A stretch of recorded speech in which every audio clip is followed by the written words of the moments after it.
Ich bin gerade auf Ideensuche für mein Fahrzeug, ehrlicherweise. Und zwar suche ich mir ein paar Upgrades, ein paar Gadgets, Sachen, die mir das Campingleben leichter, sicherer und komfortabler machen. Und wo ginge das besser als bei diesem Fahrzeug? Denn der hat so viel drin, das kann ich euch gar nicht alles zeigen. Wenn euch meine 10 Highlights interessieren, dann bleibt sehr gerne dran. Und damit ganz herzlich willkommen zu einem neuen Video bei Fan4Van. Mein Name ist Markus und eins gleich mal vorweg, ich bleibe heute nicht alleine, denn ich möchte euch heute mal ein Fahrzeug zeigen. Da geht es mir eigentlich gar nicht so um das Fahrzeug an sich, sondern es geht mir um diese ganzen Teile, die da dran gebaut wurden, adaptiert wurden. Upgrades, um das Wohnmobil so komfortabel zu machen, sicher zu machen, aber auch einfach, wenn ich ehrlich bin, ein bisschen brolliger zu machen. Ich stehe da schon auch drauf, das muss man auch ganz ehrlich sagen. Und ich will mir dieses Fahrzeug heute anschauen und ziehe mir mal 10 Sachen raus, die ich super spannend finde. Das kann ich aber nicht alleine. Deswegen werde ich mir im ersten Teil auch gleich mal den Dirk dazu holen, denn der wird uns mal erklären, was steckt denn eigentlich da dahinter, was ist die Idee, welche Köpfe stecken da dahinter, dass wir das erstmal kapieren. Und dann suchen wir uns wirklich 10 richtige Highlights aus diesem Fahrzeug raus. Die gehen wir dann der Reihe nach durch. Ihr seht das natürlich unten alles in der Videobeschreibung. Dann könnt ihr dann auch genau an die Stelle springen, die euch ganz besonders interessiert. Und damit würde ich sagen, legen wir sofort los. Ich wünsche dir ganz viel Spaß bei diesem Video. Und jetzt zu den Dirk, der ist hier irgendwie unterwegs, weil wir an so einem schönen Bauernhof sind. Wartet mal. Dirk! Ich bin hier hinten. Da bist du. Entschuldigung. Also wir haben uns ja vorher schon gesehen, aber trotzdem jetzt nochmal ganz offiziell. Super, dass du dir die Zeit nimmst da jetzt für uns. Dirk, bevor wir jetzt loslegen, fände ich es super, dass du dich erstmal kurz vorstellst und mal sagst, wer bist du eigentlich, woher kennt man dich? Ich glaube nicht ganz viele kennen dich schon. Ja, mein Name ist Dirk Langenfeld. Ich bin, glaube ich, recht bekannt in der Campingszene, bediene das ein oder andere Projekt, wenn es darum geht, wie können wir was vermarkten, wie können wir Kunden Dinge erläutern. Und so war es auch hier. Ich bin sehr gut befreundet mit einem der Mitarbeiter der Firma Weigel und es ist ein alter Kfz-Betrieb und der wollte einfach mal zeigen, oder ich habe gesagt, ihr müsst euren Kunden zeigen, was ihr in der Werkstatt leisten könnt, eben in der Kombination Meisterbetrieb mit Fachwerkstatt für Caravaning und habe dann die Projektaufgabe bekommen, dieses Auto umzubauen, was vom Prinzip her ein Standard NMC-Kastenwagen ist. Und wir haben einfach mal gezeigt, was man in der Werkstatt machen kann, was aber auch Privatkunden für sich selber machen können und haben dieses Auto gebaut.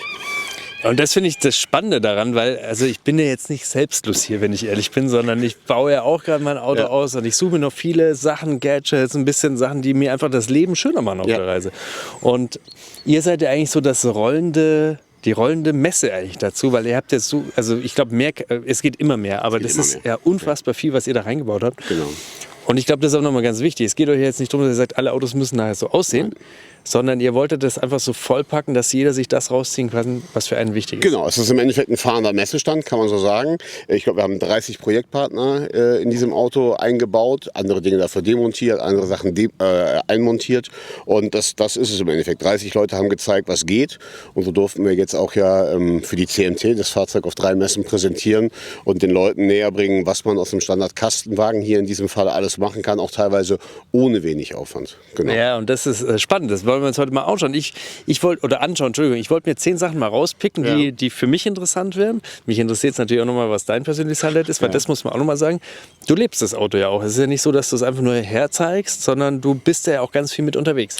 Genau, das ist das Beneidenswerte vielleicht, oder wo mich auch viele für beneiden. Und jetzt bringst du es wieder zurück. Nee, das Auto steht bei mir zu Hause. Ich darf das quasi als Dienstwagen nutzen für meine Projekte, auch wenn ich für andere Dinge unterwegs bin und ich lebe in dem Auto. Genau, wenn ich unterwegs bin, auf Camping, wie nennt man das? Camparbeit, dann bin ich damit unterwegs. Ich sag immer Business-Camping-Geschichten. Yes. Aber das ist auch genau der Punkt. Ihr redet halt hier mit Leuten, die das auch wirklich erleben und das ist ja auch was Schönes auf der Messe. Also du verkaufst ja jetzt nicht irgendwie deine Produkte, sondern du kannst erzählen, wie du sie erlebst und was der Vorteil, aber vielleicht auch der Nachteil ist. Und das hat so einen großen Mehrwert, glaube ich. Genau, es gibt mit Sicherheit ein paar Dinge, die bräuchte ich jetzt in dem Fahrzeug nicht. Die sind halt drin, weil es ein Präsentationsfahrzeug ist. Aber viele Dinge, die ich auch, als wir ein Brainstorming gemacht haben, was wir gerne haben möchten, die ich wichtig fand. Ich finde zum Beispiel ganz wichtig das Interieur in einem Fahrzeug, weil viele, finde ich, Standard-Kastenwagen auch schön sind, aber du hast ja auch viel in deinem alten Fahrzeug verändert. Die Idee einfach, du machst ja auch dein Wohnzimmer so, wie du es haben möchtest. Und das durfte ich eben hier auch und das macht es eigentlich für mich so besonders. Voll gut. Damit würde ich sagen, starten wir jetzt sofort mit dem ersten Anbauteil, dem ersten Upgrade. Und mich würde wahnsinnig dieser Fahrradträger interessieren, weil wir sind jetzt gerade Anfang des Jahres, jetzt starten wir genau in die Saison. Fahrräder sind immer wichtig, die letzte Meile. Wenn es okay ist für dich, dann schauen wir uns den jetzt mal an. Machen wir. Let's go. So Dirk, also jetzt erklär mal, das ist ja schon eine Ansage, dieses Teil hier, ne? Genau, das ist eine Ansage. Ich muss sagen, ich habe es mir umbauen lassen vom Guido, von dem Ideengeber von Vanbike. Normalerweise sind hier 2 Träger drauf, 2 normale Fahrradträger. Ich hatte jetzt gedacht, du besuchst mich hier mit einem Paragleitschirm und ich könnte deinen Motor mit nach Hause fahren. Deswegen habe ich noch eine Placke drauf geschraubt. Witzig, weil wir darüber mal gesprochen haben, genau. aber das ist wirklich genau was meinen Bedürfnissen entspricht, weil beim Gleitschirm mit dem Motor, dann hast du da Benzin dran und das willst du nicht im Auto haben. Das ist ja perfekt Das würde dafür. perfekt passen, genau. Bei mir geht es jetzt darum, wir werden demnächst noch ein E-Bike promoten, was hinten drauf kommt. Also so ein Motor-Moped-Ding. Und das passt hier wesentlich besser drauf als auf den Fahrradträger. Die Standardausstattung sind 2 Fahrradhalter und eben diese Teile. Und das ist der Vanbike. Und ich finde halt gut, dass du den einfach so wegklappen kannst, auch wenn du jetzt gerade die Fahrräder nicht unten hast und ganz normal an alles in deinem Fahrzeug drankommst, ohne dass du irgendwas wegklappen, umklappen etc. pp. Was muss. Was wiegt der und was kostet der, weißt du das? Der Vanbike wiegt 25 Kilo, also wenn du nur die normalen Leisten drauf hast, kann 80 Kilo tragen, das ist eine ganze Wow, Menge. ja. Und kostet in der Ausstattung jetzt ohne die Box 2.500 €. Okay, und dann kommt halt der Einbau noch dazu, das ist auch nochmal ganz wichtig. Nee, mit Einbau. Mit Einbau? Oh, wow. Genau. Vorteil ist, der hängt eben an den Scharnierschrauben, sprich damit in der C-Säule, sind längere Schrauben drin und hängt nicht an den Türen. Da kann man jetzt sinnlose Diskussionen drüber führen, ob eine Tür verzieht oder nicht. Ich wollte es nicht haben, es hängt am Chassis und nicht an den Türen. Ja, am Ende wird sie immer verziehen. Das heißt nicht, dass es am Ende kaputt ist, aber allein die Türen einzustellen ist wahnsinnig aufwendig und dadurch leider auch sehr, sehr teuer. Genau. Das ist, glaube ich, das größte Problem. Ja. Also das hast du hier alles nicht. Und du hast ja nicht nur einen Fahrradträger, sondern du hast ja eigentlich auch eine Leiter noch ans Dach oben für den einen oder anderen vielleicht interessant. Genau, wir haben noch eine Leiter dran und die Kiste ist ein Prototyp. Und zwar kann ich die 45 Grad wegklappen, damit ich eben auch die Leiter nutzen kann. Und hier habe ich eben drin, was ich jetzt, wenn ich jetzt nur einen Tag an dem Stellplatz bin, Strom und Wasser. Das heißt, ich muss nicht hinten aufmachen, muss keinen großartigen Lärm machen, wenn ich mich anschließe. Da habe ich das erste drin, was ich brauche, wenn ich auf dem Platz ankomme. Und du hast auch nicht das Thema, dass das nasse Kabel drin alles verträgt, richtig? Genau, richtig. Ich schmeiße es einfach da rein. Da kann ich auch zur Not mit der Dusche durch nachher und es ausspritzen. Und dann hast du oben, deswegen brauchst du wahrscheinlich auch die Leiter, du hast oben das Dachzelt drauf, ne? Ja, sollte man jetzt vermuten. Eigentlich habe ich die Leiter nur, um oben an die Box und an die Sandbleche dran zu kommen. Durch das Dachzelt, in das Dachzelt komme ich durch das Fahrzeug. Ehrlich? Ja. Das ist ja dann das Beste aus Dachzelt und Aufstelldach. Genau. Im Endeffekt ist es auch, European Ultimate sagt, es ist eine Wohnraumerweiterung und kein Dachzelt, weil es eben auch das Gefühl gibt, dass man im Wohnmobil bleibt und nicht von außen auf dem Wohnmobil rumklettert. Will ich mir anschauen. Ja, gerne. Ich habe gerade Dirk gefragt, wie das jetzt funktioniert und ob ich reingehen muss oder rausgehen muss. Also, wie ich drücke die Fernbedienung. Hä? Das ist ja noch viel geiler. Ja, genau. Musst du nur hier drücken. Und dann geht's Dachzelt auf. Ich hoffe, dass das jetzt hinter mir aufgeht. Ja, Ja, es geht auch, ja. Und es ist super leise. ja. Also auch nachts für einen Campingplatz? Ja. Oh, wow. Geil. Ich muss ganz kurz, ich habe nicht damit gerechnet, dass so, ich muss kurz in die Kamera schauen, ob das noch drauf ist. Digga, jetzt müssen wir müssen uns irgendwo hier hinstellen, dass wir noch in die Kamera schauen. Ja. Das ist ja riesig und super simpel. Ja, das ist super simpel. Also die Verkabelung, das Ding ist komplett vorverkabelt. Du kannst also nichts falsch machen, auch als montierender Handel nichts falsch machen. Du musst montierender Handel sein. Das ist so ein Thema, wo es nicht um Selbstausbau geht, sondern um Ausbauen lassen. Das möchte Europine gerne so. Und du hast den Dachstieg. Im Endeffekt bei 90% aller Fahrzeuge ist ein Dometic Heki drin. Da passt der ursprüngliche Rahmen komplett drauf. Das Zelt wird auf einen Dachgepäckträger gesetzt und passt genau in die Dichtung vom Heki rein und ist quasi relativ einfach zu montieren. Das heißt, ich nehme das Fenster raus aus dem Fenster Heki, raus, genau. Aber dann ist alles Standard. Das wird da draufgesetzt und ich kann es auch jederzeit wieder abbauen. Genau, und das ist das Entscheidende. Das haben wir jetzt festgestellt, so wenn Leute am Fahrzeug waren, dass sie gesagt haben, unsere Enkel sind jetzt so alt und wollen mitfahren. Wir wollen aber keinen neuen Camper kaufen, wollen aber auch kein Aufstelldach montieren lassen, das Auto aufschneiden lassen, das ist vielleicht nur für ein paar Jahre. Und damit kannst du das gewährleisten und nimmst es später wieder ab, wenn du es nicht brauchst. Oder wenn du ein Fahrzeug wechselst, behältst du halt das Dach. Ich spinne jetzt nochmal. Theoretisch muss das ja auch kein Kastenwagen sein, sondern es muss ja einfach nur ein Fahrzeug sein, wo ich einmal das entsprechende Fenster habe. Genau. Und selbst wenn ich kein Fenster habe, so ein Fenster nachzurüsten ist ja auch noch einfach. Das ist ja auch kein Hexenwerk. Ich muss ja nur die Traglast haben. Und Du musst die Traglast haben, genau. Quanta costa? Das Zelt kostet ohne Montage um die 8.000 €. Und dann kommt es eben darauf an, welchen Dachgepäckträger nehme ich, welche montierende Werkstatt hat das und bietet das an und wie viel rufen die dafür auf. Weißt du, was es wiegt? Es wiegt 110 Kilo. 110 Kilo, okay. Die Luke mache ich dann mit der Matratze wieder zu wahrscheinlich. Genau, oder? das ist ein Lattenrost eingebaut, ein richtiges Lattenrost mit einer richtigen Matratze. Du könntest theoretisch sogar, wir spinnen gerade so ein bisschen rum, ob wir Heizspiralen unten drunter machen für den Winter. Du kannst auch ein Winterzelt reinziehen und du hast von der Qualität her, wirst du gleich sehen, wenn du oben drin bist, wirklich ist ein Autohimmel drin. Und der Zelthimmel ist das eine. Mich hat noch interessiert, wie das Ganze aussieht mit geschlossenem Stoffbalk. Und da kann ich sagen, es ist alles blickdicht und trotzdem hast du, wenn du es brauchst, eine ganze Menge Fenster und Belüftungsmöglichkeiten. Nächstes Ding, das mir schon aufgefallen ist, Dirk, sind die Lichter. Ja. Ich selber habe die Lightech auch, sind Lightech, ne? Ja, Ganz anderes Bild fürs Auto. ist so. Ich finde es mega. Ja. Aber es ist ja nicht nur die Optik, sondern es ist auch heller, oder? Bilde ich mir das ein? Es ist wesentlich heller und ich habe ehrlich gesagt keine Angst, dass mir da irgendwie hinten einer drauf fällt im Dunkeln, weil du siehst die Lampen echt extrem gut. Und das ist aber nicht das Einzige, was du von Lightech hast. Nee, ich habe zusätzlich auch die Blinker von Lightech und die Frontscheinwerfer und das Kennzeichenlicht habe ich auch von Lightech. Das kannte ich nie. Da hast du auch gesagt, das ist sehr hell. Ne? Mega hell. Also wenn du auf der Autobahn bist im Dunkeln, siehst du so einen Meter neben deinem Auto immer noch den Schatten. Ich weiß nicht, das ist schon sehr, sehr hell, muss man sagen. Ich hätte natürlich auch gerne diese Seitenlampen gehabt, aber wir haben ja gelernt, erst bei Fahrzeugen ab 6 Meter. Die kann ich dir an unserem Fahrzeug zeigen. Sehr gut. Ja, und hier sieht man es ja auch. Und ich finde, das ist ja auch das Tolle. Ich meine, jetzt klar, kannst du dir mittlerweile auch den Ducato mit LED-Scheinwerfern bestellen. Ja. Aber das gibt es ja auch für die ganzen alten Modelle, wo man das noch gar nicht konnte. Richtig. Und ich finde allein, dass die Optik ein bisschen nicer ist als bei den normalen LED-Scheinwerfern. Ist so, ne? ja. Ich finde diese Optik ist super geil. Und ich finde auch das Blinklicht, finde ich super schön. Das fällt auch jedem direkt auf. Die anderen Scheinwerfer fallen jedem Ducato-Fahrer direkt auf. Was ist das hier oben? Das kenne ich nicht. Das nennt man böser Blick. Okay, also das ist was von euch gemacht. Das ist nicht von Lightech? Nein, das haben wir einfach nur irgendwo bestellt. Keine Ahnung. Ah, okay. Haben wir einfach nur drauf gemacht. Schon wieder was gelernt. Okay. Ja, sehr cool. Jetzt auch wieder, wir haben jetzt über die Optik gesprochen. LED-Scheinwerfer ist schon was anderes als die normalen Scheinwerfer. Auf alle Fälle. Ich finde gerade, wenn man... Also erst habe ich gedacht, auf der Autobahn ist es gar nicht so viel heller, wenn du mit dem Strom schwimmst sozusagen. Aber wenn du alleine unterwegs bist, ist ein Wahnsinn. Es ist ein ganz angenehmes, breites Licht. Ich finde es super. Ich möchte es nicht missen. Was haben wir denn jetzt hier alles? Erzähl mal. Also wir haben zum einen, du musst ja so einen kleineren Kasten mal überlegen, wo kriegst du deine Möbel unter. Also das benutze ich als Küche. Das ist meine Outdoor-Küche, wo ich meinen Gaskocher draufstelle. Voll magnetisch und hält einiges aus, wie du siehst. Und ja, dieser kleine Tisch, da wenn ich koche, steht hier mein Gaskocher, da habe ich meinen Kram drauf, den koche, da oben habe ich die Gewürze drauf und dann lege ich halt los. Ich finde, dass du ein bisschen schlecht vorbereitet bist, wenn ich Kritik äußern darf. Weil der Gaskocher fehlt in das Essen. Der ist mir wurscht, der Gin Tonic würde. Das stimmt. Das ist aber, ich will keine Kritik äußern. Mich fasziniert, ich kannte das gar nicht von Timo. Das ist ja mega. Das ist ja für mich als Creator ja Wahnsinn. Ja, also man muss sagen, beim Timo, wenn man mal durch seinen Online-Shop geht, es gibt so viele kleine Gadgets, die es überall einfacher machen. Von kleinen Haken, die ich irgendwo brauche, von einem kleinen Tablett, wenn ich irgendwo eine Pause mache, meinen Kaffee irgendwo hinstellen will. Und auch um aufzuhängen, an der Schiebetür was aufzuhängen, Klamotten und so.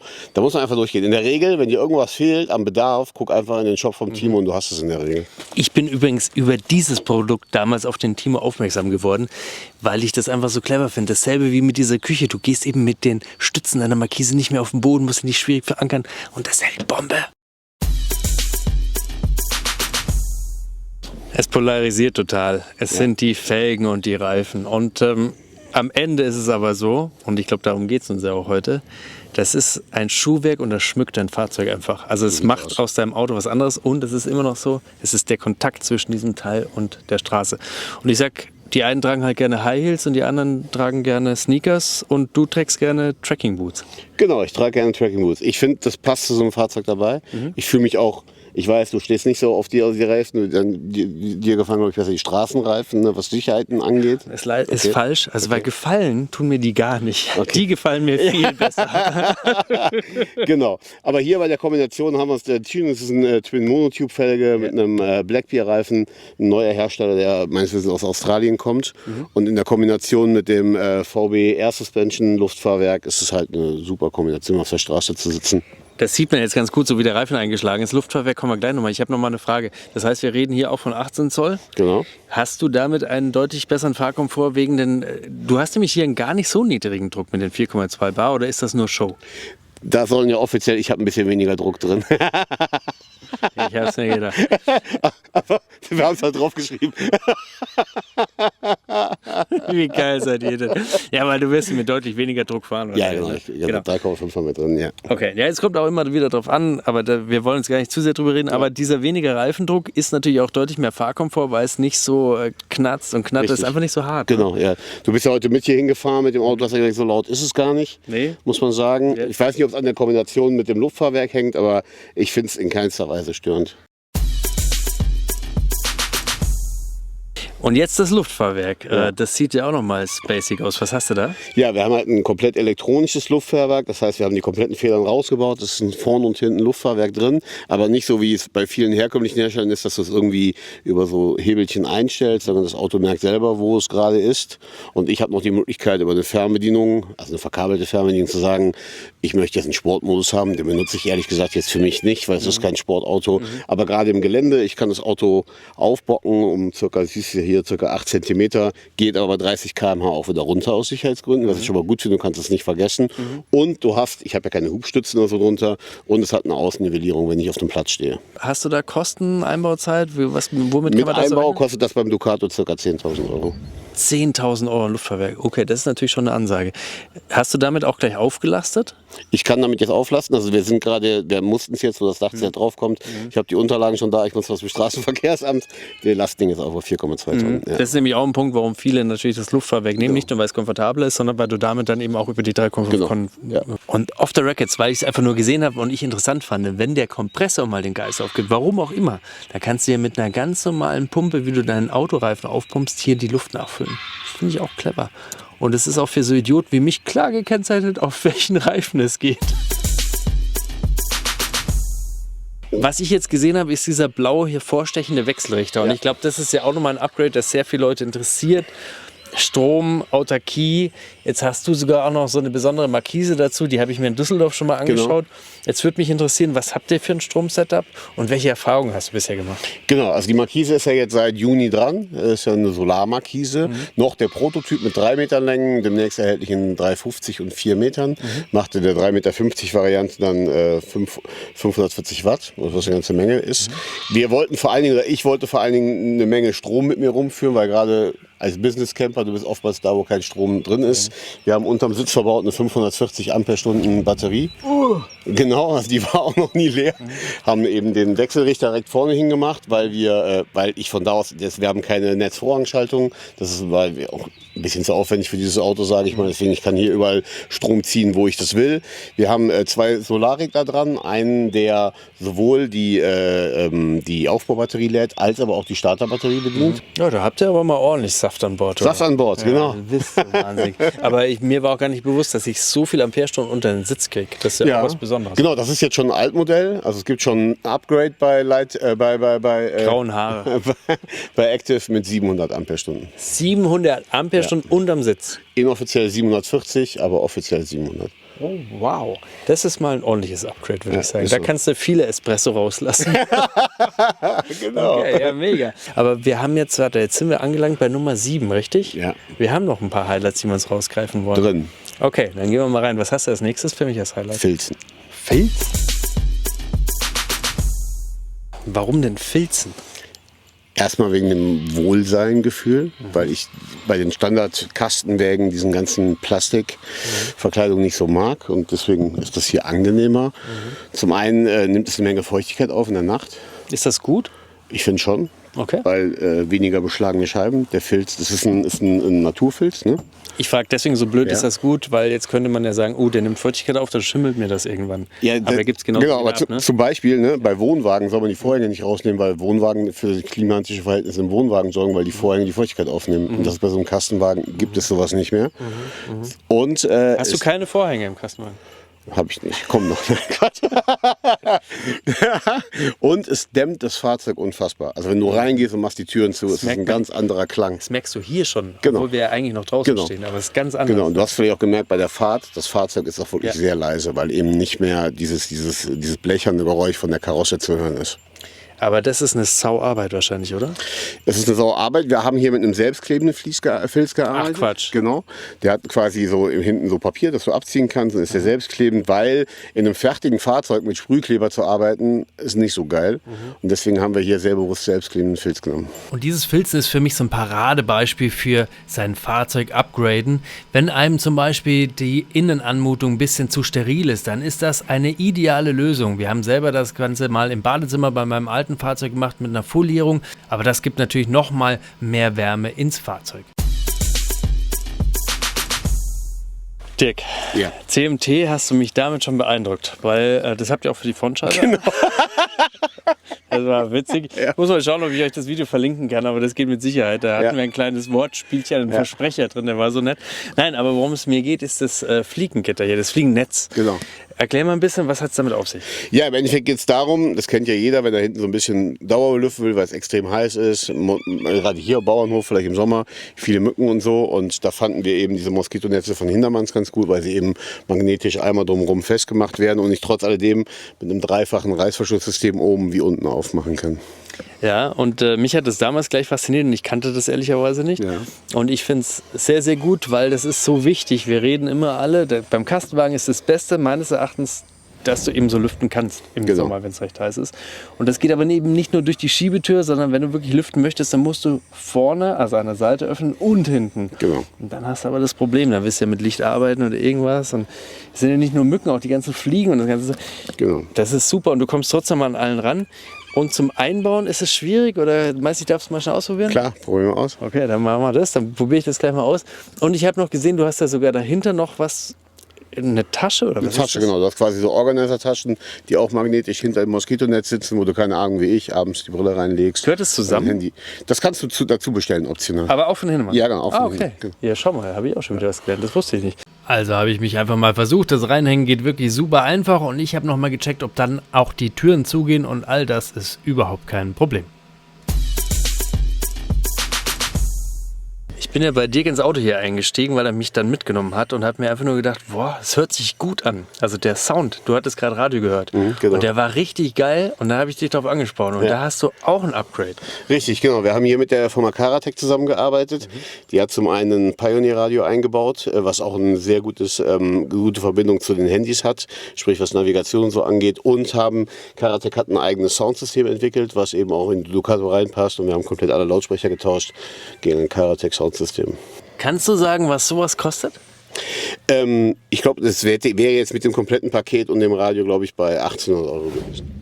1800 Euro, aber du hast ein ganz anderes Klangerlebnis. Also das muss ich wirklich sagen, das ist mir sofort aufgefallen.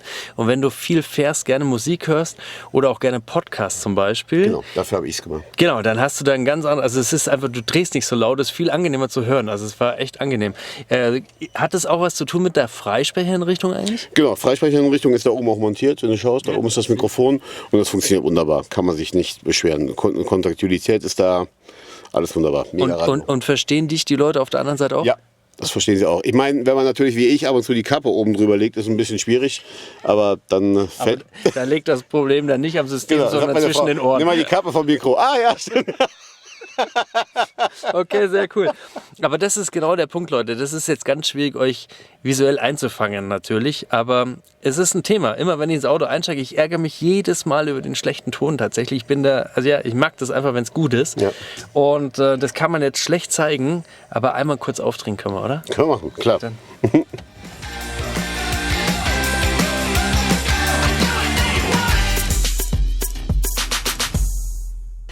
Es ist schade, dass es jetzt schon wieder vorbei ist, weil gefühlt fangen wir gerade erst an. Ist so. Wir haben jetzt mal 10 Sachen rausgezogen, Leute, aber es gibt so unfassbar viel mehr in diesem Auto. Ja. Eins, wir hatten vorher schon drüber gesprochen, ich habe das vorher erst gesehen mit Werbewerk, das ist ja der Benny, ne? Das ist der Benny. Ich habe mir die Folierung angeschaut, weil die Folierung allein ist schon ziemlich geil. Das ist ja eigentlich auch wieder ein Upgrade, so eine Folierung, ne? Ja. Das ist zum einen Steinschlagschutz, was du ja hier auch erfüllst, Genau. aber du integrierst es ja super ins Design. Ja. Ich habe da eine Frage, das hier ist ja... Das ist Metallic, aber verändert die Farbe der Schriftzug, oder? Genau. Oder bilde ich mir das ein? Das ist ein Digitaldruck auf einer speziellen Farbe, auf einer speziellen Folie. so. wo du wahrscheinlich den Benny entführen musst, damit er sagt, welche Folie das ist. Aber es fällt auf, das ist wunderschön. Ja, ist wunderschön. Toll. Es glänzt super schön und es macht dem Wagen macht eine super Optik. Und das Coole ist, die Designer davon, Motivans, haben das aufgezeichnet und gesagt, wir wissen, das ist wahrscheinlich nicht möglich, Benny macht das Beste draußen. Hat Benny gesagt, wieso? Natürlich ist das möglich. Ja, und der Benny ist eine Wucht, ich bin total gerne. Und du merkst ja auch, der brennt für sowas. Ja, ne? ja. Hey, also dann erstmal Dirk, vielen, vielen Dank für deine ganzen Erklärungen und dass du auch. extra vorbeigekommen bist. Du musst jetzt mal das Mikrofon halten, weil es ist ja auch so, dass das ja längst nicht alles ist, was wir jetzt gerade gezeigt haben. Du hast ja viel, viel mehr. Ja. Ich habe jetzt gerade gemerkt zum Beispiel, weil ich habe eben nicht geglaubt, dass man mit dem Tischchen hier, mit dem Magnettischchen, die Türe zumachen kann und das Stiltischchen trotzdem hält. Es hält super, Ja. aber du hast allein auch eine Zuziehhilfe. Also du hast so viel mehr in dem Auto. Ja. Du erklärst in der Zwischenzeit den Leuten, wo sie diese ganzen Informationen zum Auto finden, weil das ist für mich auch interessant. Ach so, ja. Und zwar, es gibt eine Seite über das Auto heißt Mad Mo und der Markus wird mit Sicherheit hier unten drunter schreiben, wo diese Seite zu finden ist. Und ja, dann könnt ihr einfach mal gucken, welche Zulieferer sonst noch beteiligt sind an dem Auto und könnt euch das einige oder andere rausziehen. Und wenn ihr Fragen habt, stellt sie gerne. Ja, genau. Dann kommt das nämlich unten in die Kommentare und da helft ihr ordentlich mit. Natürlich. Alles, was ich beantworten kann, mache ich natürlich auch. Bevor wir uns jetzt verabschieden, habe ich dir noch was mitgebracht, weil also bei all den Sachen, die du hast, dir fehlen 2 gravierende Upgrades noch, die ich dir mitgebracht habe. Ja. Ich habe dir zum einen eine ziemlich geile Taschenlampe mitgebracht, die du auch als Powerbank benutzen kannst. Oh, geil. Das Besondere daran ist aber, dass du hier in dieser Hand eine Dockingstation hast, sodass du sie im Auto so anbringst, dass sie nicht verloren geht und sie gleichzeitig immer geladen wird, was ja bei deinen 80.000 Ampere-Stunden unterm Beifahrersitz überhaupt kein Problem sind. Und damit man, also eigentlich brauchst du es nicht, weil du hast so was Wunderschönes, aber ich habe dir auch noch mal... Es ist eine Stuffmobile Fußmatte. Geil, die habe ich mir gewünscht. Ja, die habe ich dir mitgebracht. Schau mal, die habe ich dir extra mitgebracht. Es ist noch eine Rarität, weil wir einfach nicht hinterherkommen, ehrlicherweise. Du hast mich voll vertröstet. Ist gerade eng, haben gerade keine... Da ist sie doch. Hier Sehr hast du geil. drin. Also jetzt hast du auch deine Stuffbubble Fußmatte. Für alle, die noch drauf warten, wir arbeiten wirklich im Akkord dran, aber darum soll es jetzt nicht gehen. Ich hoffe einfach nur, dass du Spaß damit hast. Ich Danke. sage vielen Dank, dass du extra vorbeigekommen bist. Ich sage an euch vielen Dank und mich würde vor allem interessieren, was habt ihr noch für Upgrades, die ihr gemacht habt, wo ihr sagt, das ist richtig cool und vereinfacht euer Campingleben extrem. Genau, schreibt es gerne in die Kommentare. Denn das ist ja nicht nur für uns interessant, sondern für alle anderen auch. Und ansonsten, ihr wisst, was ist. Einfach mal gerne ein Like da lassen. Das ist eine schöne Bestätigung für uns, dass euch das Video wieder was gebracht hat. Ihr könnt jetzt auch boosten oder, ich weiß immer noch nicht, wie es heißt, oder hypen. Hypen? Weißt du das? Nee. Nee, also macht das einfach. Das ist für uns toll, kostet dich gar nichts und uns freut's. Und wenn ihr total wild seid und keine weiteren Tipps verpassen wollt, gerne auch abonnieren, wenn ihr es noch nicht gemacht habt, weil ich bin mir sicher, allein dieses Auto wird mir nochmal unter die Fittiche kommen, weil da gibt es echt viel. Wenn ihr mehr Informationen zur Markise haben wollt, haben wir auch schon ein Video, verlinke ich euch. Und jetzt einfach weitermachen, weiter gucken, Spaß haben, Freude am Campen haben, egal wohin ihr campt, egal mit was ihr unterwegs seid, mit welchen Upgrades ihr unterwegs seid. Habt eine gute Tour und kommt vor allem gesund und glücklich wieder zurück. Und wir genießen jetzt hier noch den Hof, oder? Und lasst uns gut gehen. Und nochmal herzlichen Dank, Dirk. Danke auch. Ciao.